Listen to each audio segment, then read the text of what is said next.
Deus abençoe, crianças. Irmãos amados, continuação. Depois de um longo mês, teve gente que mandou mensagem que disse que parecia um ano. Eu falei, irmão, o que é isso? Segura. Vamos voltar aos Efésios, capítulo 2 hoje. Carta aos Efésios, na série que nós intitulamos Edificando a Igreja para a Glória de Deus. Então é aí que o Senhor tem comunicado a nós, tem nos ensinado, tem nos falado. E eu sei, com notícias e evidências e testemunha, que esse mês também que passou, homens de Deus pregaram a santa palavra, a Escritura, cada um ao seu jeito, à sua forma, e o Senhor foi glorificado e os corações foram edificados. Esqueci a oferta, ao final nós vamos fazer, tá bom? No final a gente faz. Eu estou destreinado, dona Anitta. Entendeu? É um mês que estou destreinado, desculpa, gente. Vamos fazer uma canção ao final, a gente faz a oferta, tá bom? Irmãos queridos, Efésios capítulo 2, de 1 até 10.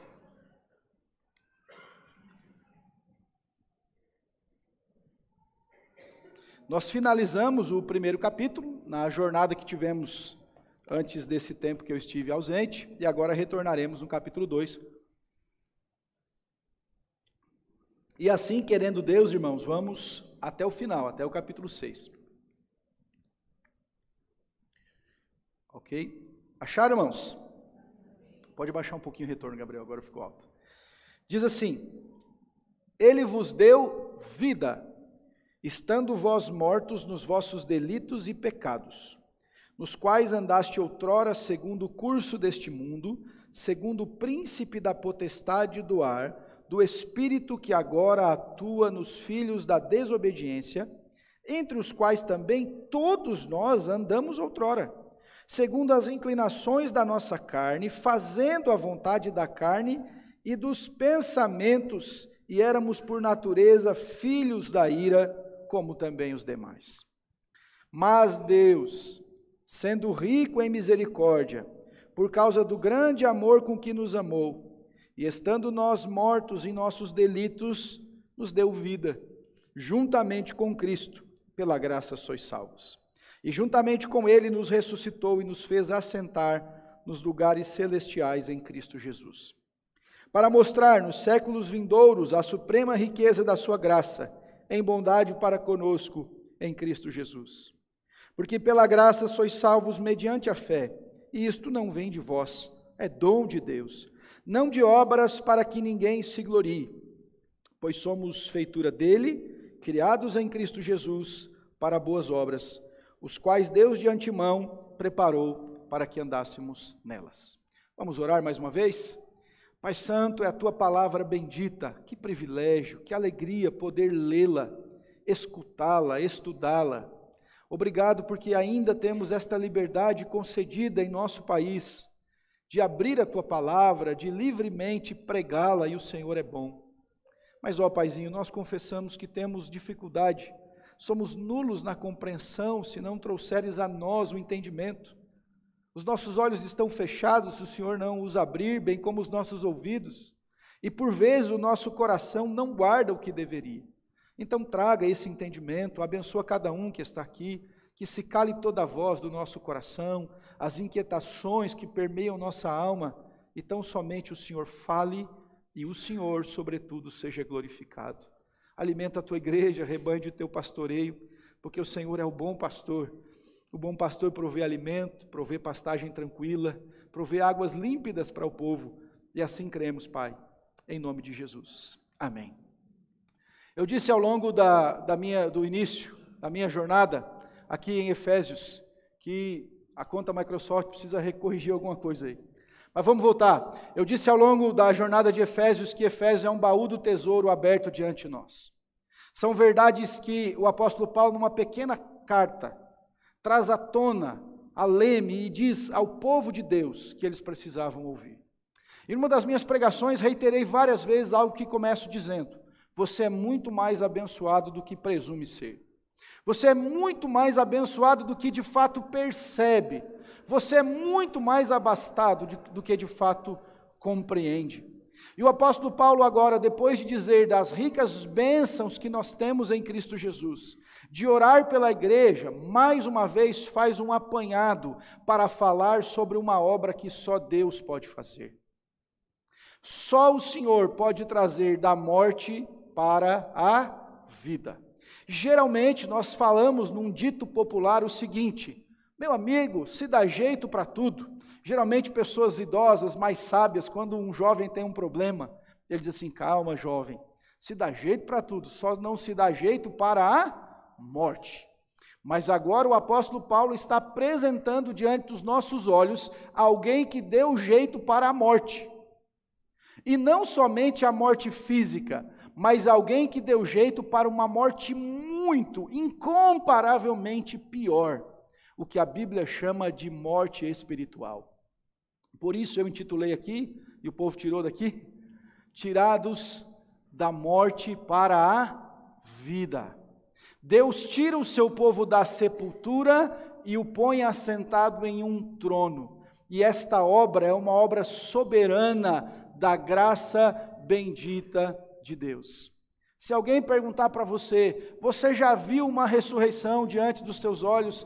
Responda: sim, eu já vi muitas. Se alguém me perguntar: pastor, você já viu alguma ressurreição? Talvez não da forma que você esteja perguntando, mas já testemunhei muita ressurreição. Gente que Deus tirou da morte espiritual e deu vida, e a deu em abundância. E o nosso Cristo que venceu a morte, como disse o apóstolo Paulo: tragada foi a morte na vitória. Onde está, ó morte, o teu aguilhão?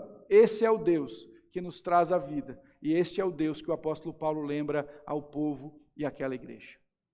Mas falando sobre resgate de morte para a vida, a primeira coisa que Paulo diz aqui é que existe um passado daquela igreja que eles não podem esquecer.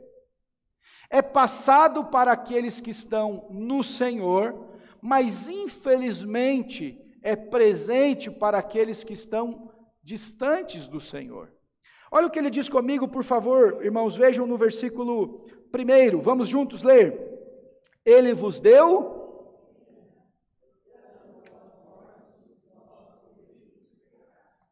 A primeira coisa é que nós estávamos mortos no pecado.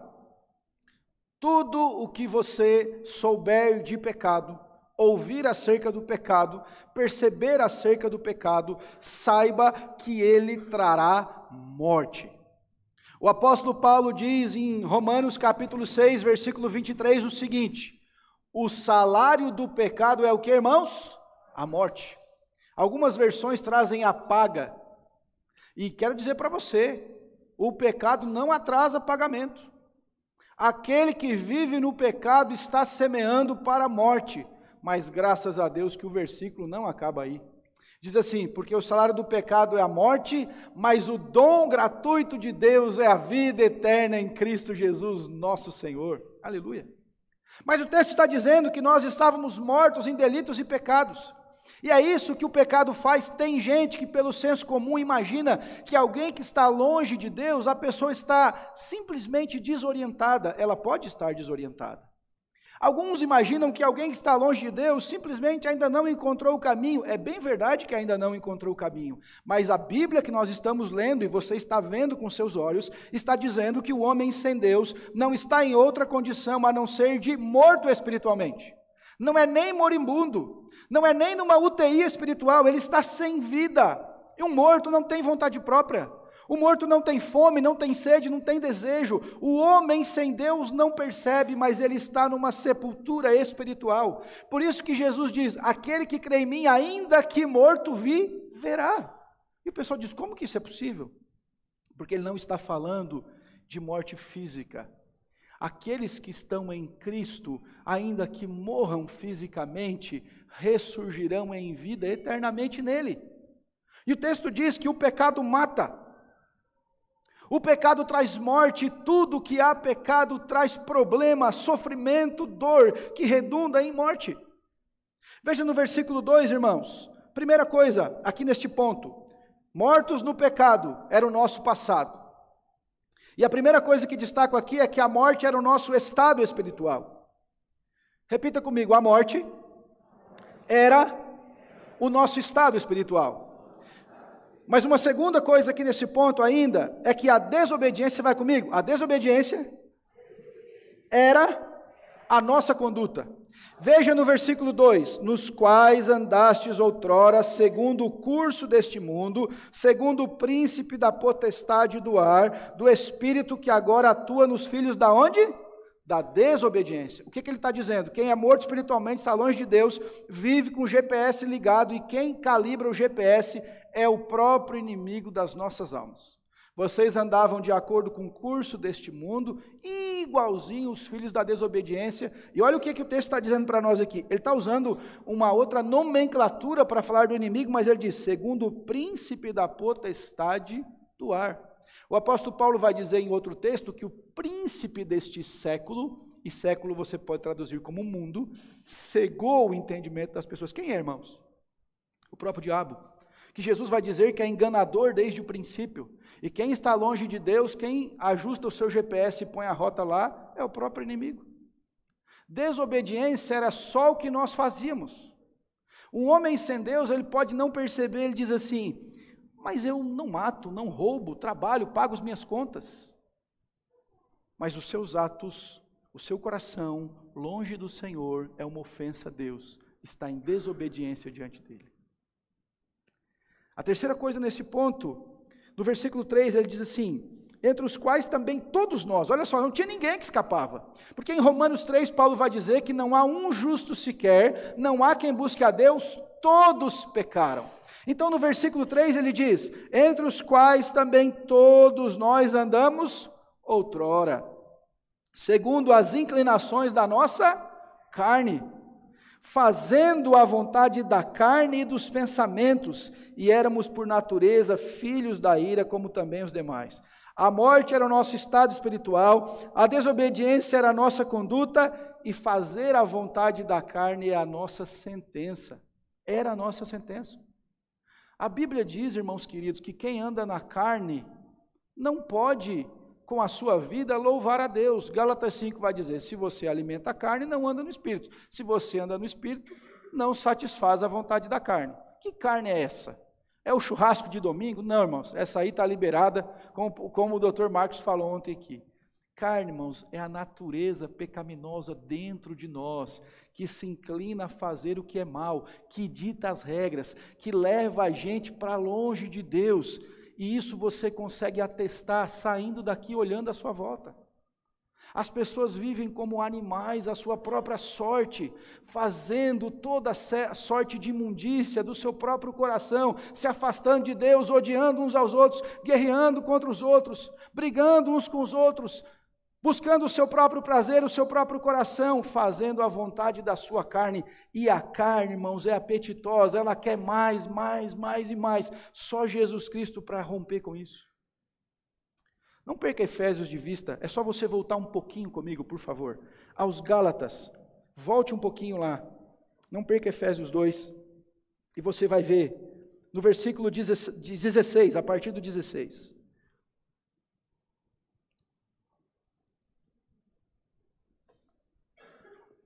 Acharam aí, gente? Eu não sei que tanto vocês estão folhando, que é duas, a minha Bíblia foi uma folhinha só. Mudou aí de lugar o Gálatas na Bíblia de vocês? Não. Está ainda do lado de Efésios, então é só voltar um pouquinho. Capítulo 5, diz assim, digo, porém, andai no Espírito, e jamais satisfareis a concupiscência da carne. Vamos juntos o versículo 17? Porque a carne milita contra o Espírito, e o Espírito contra a carne, porque são opostos entre si, para que não façais o que porventura seja do vosso querer. Eu vou um pouquinho mais para você perceber, no versículo 19 ele diz assim, ora, as obras da carne são conhecidas, todo mundo sabe quais são. Ele diz, prostituição, impureza, lascívia, idolatria, feitiçarias, inimizades, porfias, ciúmes, iras, discórdias, dissensões, facções, invejas, bebedices, glutonarias e coisas semelhantes a estas, a respeito das quais eu vos declaro, como já outrora vos preveni, que não herdarão o reino de Deus, os que tais coisas praticam. Nós não podemos mais andar no curso da carne. Não é a carne quem dita mais as regras. Não é ela quem estabelece o percurso. Agora nós andamos na vontade de Deus. A carne luta? Claro que luta. Milita todo o tempo. Senão não haveria uma centena ou dezenas de versículos dizendo: lute, busque, batalhe contra a carne. Mas a última coisa aqui ainda neste primeiro ponto sobre o nosso passado de morte espiritual. Ele diz no versículo 3. E éramos Voltou para Efésios, capítulo 2? Vai comigo lá? Desculpa, esqueci de avisar. Volta para Efésios, capítulo 2, ele diz assim: e éramos por natureza filhos da ira, como também os demais. O que é natureza? Tem a ver com nascimento. Tem uma historinha, irmão, você já ouviu do sapo e do escorpião, não é não? Eu sempre tenho esperança que um não ouviu, aí eu conto de novo e os outros têm que ter paciência. Mas na história do sapo e do escorpião, qual é o grande sentido? O escorpião pede uma carona para o sapo numa enchente para atravessar o rio, e o sapo diz: não, se você me pica eu vou morrer. E o escorpião diz: capaz, sapo, friends forever, amigos para sempre. Estou gastando inglês aqui, sobrou um pouco, irmãos. Aí o sapo diz: mas olhe lá, hein? Não, me dá uma carona, tranquilo, somos amigos. E o escorpião sobe na cacunda do sapo, como dizia na minha infância. E no meio do rio, o que o escorpião faz? Pica o sapo. E a pergunta do sapo é: por que você fez isso? Agora nós dois vamos morrer. Sabe o que o escorpião responde? É a minha natureza. A natureza é o mal, é o pecado.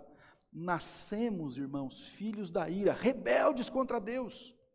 Tudo que nós fazemos é lamentar, é contrariar. Aí então Jesus nos chamou de lá e nos tirou do estado espiritual de filhos da ira para filhos amados de Deus.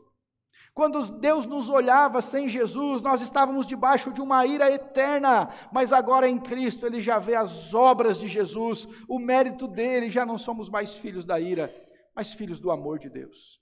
É isso que o texto está dizendo. Segunda grande verdade aqui, versículo 4, vamos juntos o versículo 4, irmãos, ler? Mas...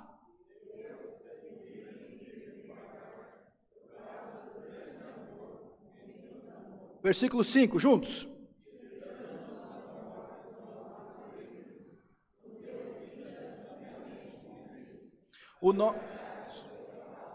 Desculpe. O nosso passado era morte, morte espiritual. Mas no presente, nós passamos da morte para a vida. Então Paulo dá um panorama. Gente, o estado de vocês no passado não era bom não. Está ali, ó, que bonito. Uma árvore seca, quando Jesus chama... Pode ir por ponto 2, meninas, por favor. Da morte para a vida. Então, irmãos queridos, o que ele está dizendo? Eu dei um panorama do passado de vocês. Não era bom não. Não acho que Deus te chamou porque Ele estava precisando encher esses bancos aqui. Não acho que Deus te chamou porque isso era mais ou menos. Ele falou assim: ih, rapaz, eu acho que eu estou precisando desse mais ou menos lá. Eu vou trazer para somar. Não, você era morto, rebelde, filho da ira, desobediente, carnal. Deus te chamou por causa do que, irmãos? Do grande amor com que nos amou. O versículo mais conhecido de toda a Bíblia, João 3,16, diz o quê?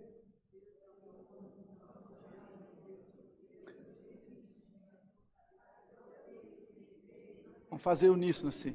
Mas tem a vida eterna. O apóstolo Paulo vai dizer em Romanos 8 que nada, nem ninguém, nem potestade, altura, poder, nada pode nos separar do amor de Deus que está em Cristo Jesus. Então, a primeira coisa que ele diz nesse resgate de Deus da morte para a vida é que Deus nos amou. Deus nos chamou por graça.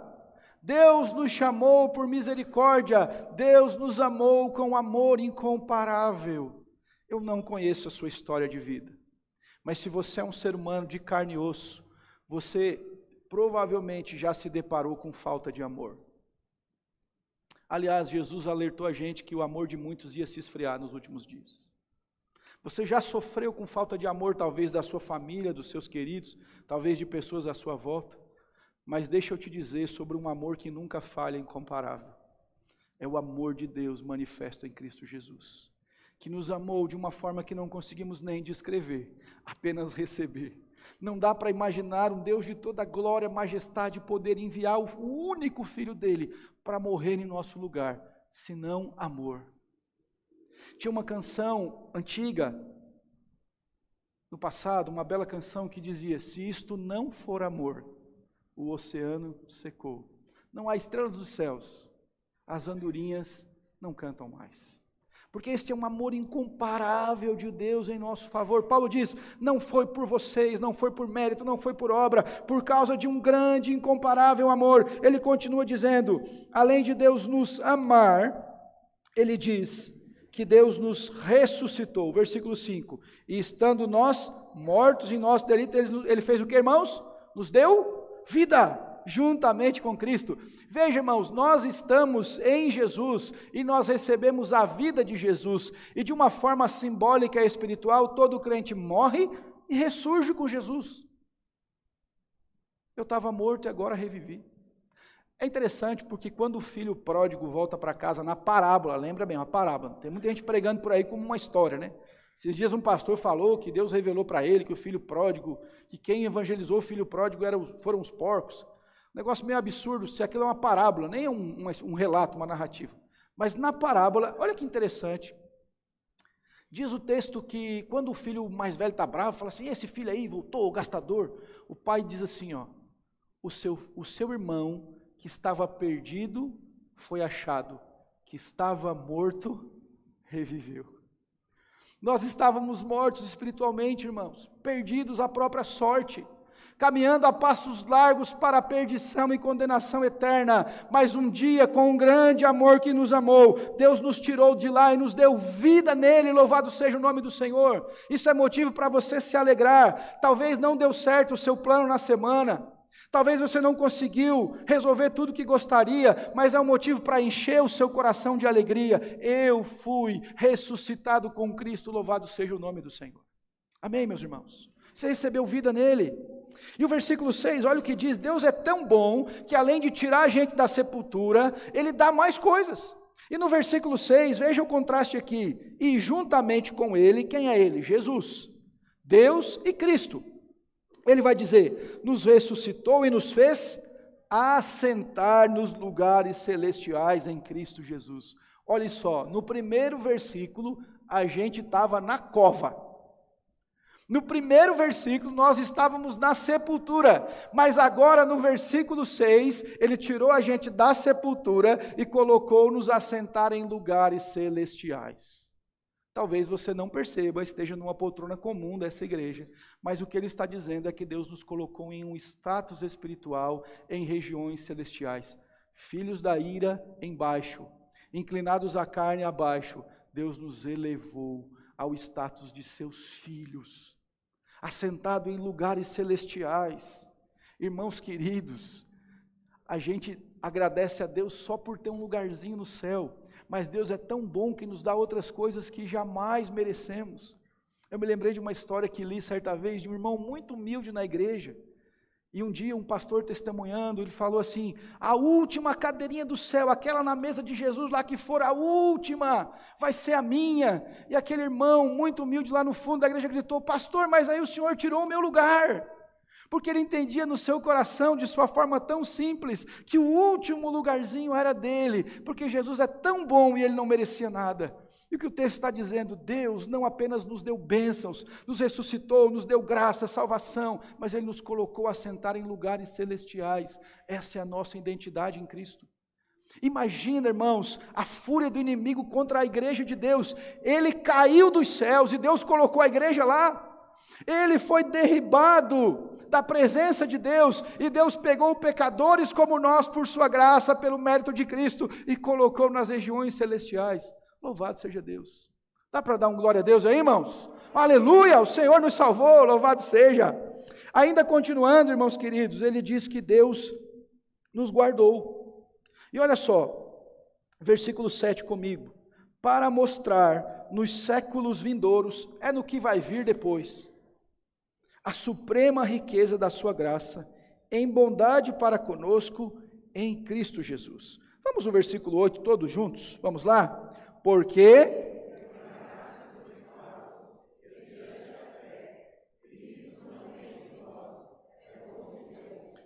Paulo está dizendo, vamos nós para completar, não de obras para que ninguém se glorie, porque pela graça sois salvos mediante a fé.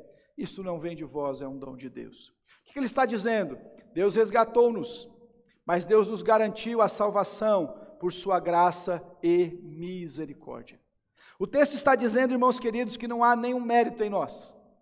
A salvação não é uma recompensa, a salvação é um presente. A salvação não está ligada ao nosso merecimento, mas na bondade de Deus. A Bíblia é muito clara ao dizer que Deus nos amou sendo nós ainda pecadores. Então, Ele não nos chamou porque a gente estava fazendo alguma coisa. Ele não nos deu a salvação dizendo, agora meu filho, parabéns, você merece. Irmãos amados, ai de nós. Se Deus passa aquele scanner celestial agora nos nossos corações aqui, e começa a exibir no telão que deu problema hoje, nós saímos correndo daqui e nunca mais olhamos um para o outro. Ai de nós, irmãos. É como Isaías, ele viu o Senhor, o que ele disse? Ai de mim. Ele não saiu querendo contar testemunho, olha, eu vi, vocês não viram, eu vi o Senhor. Não, ele só disse, ai de mim. Por quê? Porque na santidade de Deus eu enxergo as minhas mazelas, na majestade de Deus eu enxergo o quão pó e pecador miserável eu sou. Ninguém é merecedor da sua salvação. A salvação é uma obra bendita de Cristo. E o texto é muito claro. O que é que significa graça, irmãos? Favor imerecido, favor não merecido. Porque pela graça sois salvos, mediante a fé. Aquele que crê no Senhor viverá. Aquele que entrega a sua vida a Jesus. Aquele que, lembra o que nós falamos aqui na igreja, talvez você que esteja participando conosco, profissão de fé. Por quê? Porque você professa a sua fé em Jesus. Se você crê com o coração, diz Romanos, e com a sua boca confessar, você se torna um servo de Jesus. Pela graça sois salvos mediante a fé, mas isso não vem de vós. E o apóstolo Paulo vai dizer em outro texto que é Ele quem opera em nós tanto o querer quanto o efetuar. Eu criei em Jesus, mas primeiro Ele me abriu os olhos. Isto não vem de vocês, isto é o que de Deus? Um dom. E dom traduzido seria presente, mediante a fé. E isto não, alguém podia dizer, então tá bom, eu criei, agora eu estou com Ele. É mérito meu? Não. Não é mérito seu. É obra dEle, é um presente. A fé é o presente aqui, está vendo? A salvação é também um presente, mas ele está dizendo, mediante a fé, isto não vem de vós, este crer, esta fé, é um dom de Deus. Até o crer vem dele. Irmãos queridos, uma percepção, uma interpretação muito simples. Nem um morto escolhe. Morto não tem preferência. Morto não tem desejo.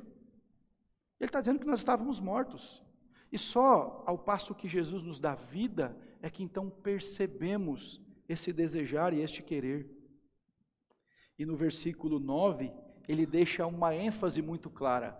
Não de obras, para que ninguém se glorie. O que ele está dizendo? Numa outra tradução. Não por causa de alguma coisa que fazemos, para ninguém se achar o maioral. A gente não está sendo salvo por Jesus, ou foi salvo por Cristo, porque fizemos alguma coisa. Diz, não, mas eu orei mais que você, irmão, hein? Mas eu jejuei mais, mas eu dei mais cesta básica. Você tem que jejuar, orar, dar a cesta básica e fazer muito mais. Mas isso não vai comprar a sua salvação. Entendamos de uma vez por todas, irmãos. A salvação só é concedida por uma moeda única que Deus aceita. Esta moeda se chama sangue inocente. E quem pode oferecer um sacrifício de sangue inocente diante de Deus? Você pode? Nós somos pecadores, irmãos. Só o sangue de Jesus é a moeda que comprou a nossa salvação. Por isso que ninguém, por mais que faça um monte de coisa, não vai conquistar a salvação, porque os nossos atos estão manchados pelo nosso pecado. Não é bem assim? É sim, eu vou te explicar. Jesus disse em Mateus 6 que quando a gente orar, nós não deveríamos orar como os hipócritas. Por quê? Porque até na oração pode ter pecado. Jesus disse que quando nós fôssemos dar esmolas, não deveríamos fazer como os fariseus que davam com uma mão e tocavam a trombeta com a outra. Então até na esmola pode ter pecado? Pode. Jesus disse que quando nós fôssemos jejuar, nós não deveríamos jejuar como aqueles que queriam se mostrar. Não penteava o cabelo, não lavava os olhos, fazia cara de faminto. Olha como jejua. Está vendo que até nas coisas boas nós podemos pecar. Você já fez o bem e já pecou. A gente dá para uma pessoa e fala assim, mas será também podia trabalhar, né, com esse bração aí? Não é não? Você ajuda alguém e fala assim, encontra a pessoa tomando sorvete e fala, mas ajudei semana passada, está tomando um sorvete, e aí, irmão? Mas percebe como nós somos maculados nisso? Como nós fazemos julgamentos, porque o nosso coração é mau. A gente fica calculando e balizando o outro. Então entenda, irmão, fuja do legalismo. Nós só podemos obter a salvação pela graça em Jesus. Mas a graça não é desgraça para você viver de qualquer jeito. Uma ênfase importante. A graça que salva, você repete isso comigo, por favor? A graça que salva é a mesma graça que santifica. E nós vamos ver isso no próximo versículo. Olha versículo 10. E agora é o último ponto, meninos, por favor. Isso. Criados para as boas obras. Essa é a evidência da salvação. Olha o versículo 10, o que diz? Pois somos feitura dele, criados em Cristo Jesus para boas obras, as quais Deus de antemão, na eternidade, preparou para que andássemos nelas. O que ele está dizendo aqui? Depois desse apanhado de falar, olha quem vocês eram, quem agora são, entenda uma coisa, há um compromisso, há uma responsabilidade. Não é sua responsabilidade conquistar a sua salvação, ele já conquistou por você, mas é o seu compromisso dar frutos, buscar a Deus, santificar o seu coração e andar com ele. Esta palavra feitura no original é traduzida como, pode ser, no grego, como poema. Nós somos um poema de Deus, uma feitura dele, ele nos fez para a sua glória. E ele nos fez para a gente refletir o seu amor e sua graça e dar bons frutos. Jesus vai dizer em Mateus 5, quando ele usa a analogia de sal e luz, ele diz, e a gente deve brilhar a nossa luz diante dos homens, para que vendo glorifiquem o Pai. Em João 15, quando ele fala de videira e de fruto, ele vai dizer, nós devemos dar muitos frutos para glorificar a Deus. Então, como que a gente evidencia, se até agora no versículo 9 nós estamos convictos disso? Se nós temos boas obras na vida. Se há evidência e fruto em nós que de fato nós estamos andando com Deus, criados para boas obras. Entenda, as boas obras não salvam, mas todo salvo produz boas obras. Pegou aí? As boas obras não salvam, mas todo salvo apresenta na sua vida boas obras. Porque nós somos feitos para isso. E se não há boas obras em nós, nós temos que duvidar se nós nascemos em Deus ou não. Porque todo o que está em Deus, segundo a Escritura, foi criado para isso. E olha que belo, não foi agora que Deus decidiu. Deus há muito na eternidade fez desta forma. É isso que o texto está dizendo para nós.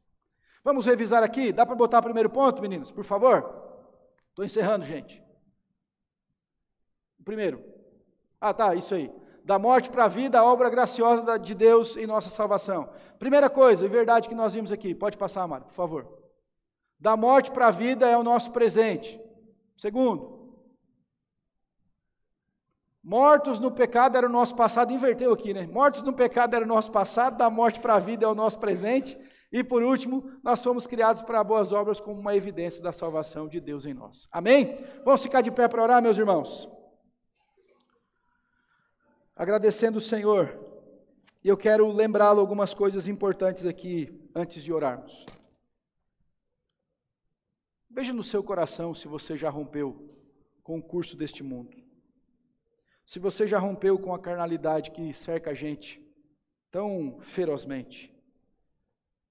Lembra, a salvação é gratuita, mas o texto vai dizer que aqueles que praticam as obras da carne não experimentaram salvação. O apóstolo Paulo acabou de dizer para nós aqui em Gálatas que os que tais coisas praticam não herdarão o reino de Deus. O texto está dizendo de um grande amor do Senhor sobre a minha e a sua vida.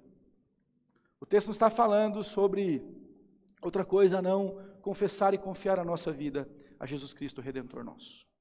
Oremos. Pai, obrigado por tão grande salvação que nos confiaste. Todos aqui, segundo a tua palavra, perdidos, desorientados, mortos espiritualmente, mas um dia bradou uma luz dos céus, que nos resgatou da morte para a maravilhosa vida em Cristo Jesus. Por isso te louvamos, ó Deus. Te bendizemos, ó Senhor, obrigado, porque não somos merecedores e a tua palavra diz que pela graça nós somos salvos. Isso não vem de nós, veio do Senhor. Ah, Deus, quem seríamos? Onde estaríamos se não fosse o Senhor Israel que o diga? Obrigado por tua bondade. Ensina-nos, Senhor, chama-nos, Senhor, às boas obras, a frutos de justiça, de bondade, de amor e de misericórdia.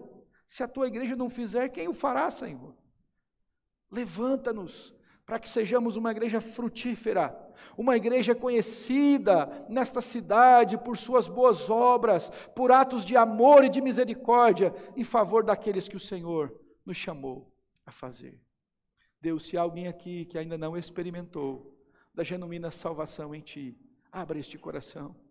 Eu não tenho a mínima capacidade de fazê-lo, Senhor, do convencimento, mas é o Teu Espírito quem abre o entendimento. Resgata, Senhor, da morte para a vida. Abre estes olhos para corrigir este curso, essa jornada. Brada este amor tão grande que hoje ouvimos, incomparável. Toca este coração com este amor, ó Pai querido, e chama a Tua santa presença. Isso nós oramos a Ti, em nome de Jesus.